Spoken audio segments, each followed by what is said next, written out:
تو اذان کے بعد کی دعا یہ بھی حضور اکرم صلی اللہ علیہ وسلم نے سکھائی ہے۔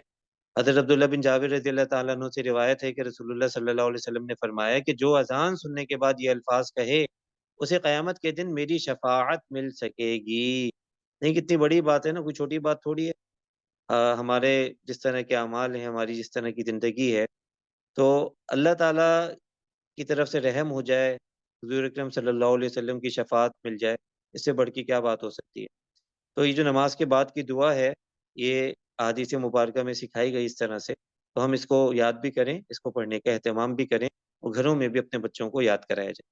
کیا الفاظ ہیں؟ اللہم، اے اللہ، رب ہذہ الدعوت التامہ، اس کامل دعوت کے رب، اس کامل دعوت کے رب، والصلاۃ القائمہ، اور قائم ہونے والی نماز کے رب، آتی عطا فرما، محمد، محمد صلی اللہ علیہ وسلم کو، الفضیلہ، مقام وسیلہ۔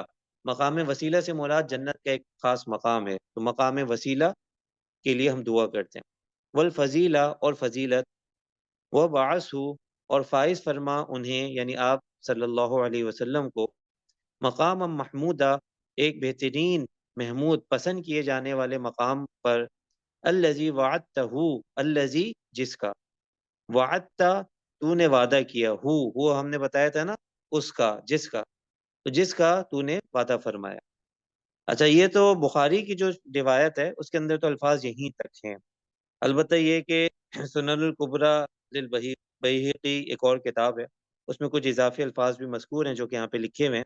انکا، انا کا مطلب ہم نے پیچھے آپ کو بتایا تھا نا کہ تو، انا کا، بے شک، انا کا مطلب ہوتا ہے بے شک، انا کا، بے شک تو، لا تخلفو، خلاف ورزی نہیں کرتا، المیعاد، وعدے کی، میعاد جو ہے وعدے سے نکلا ہے، میعاد کا مطلب ہے وعدہ، بے شک تو خلاف ورزی نہیں کرتا وعدے کی۔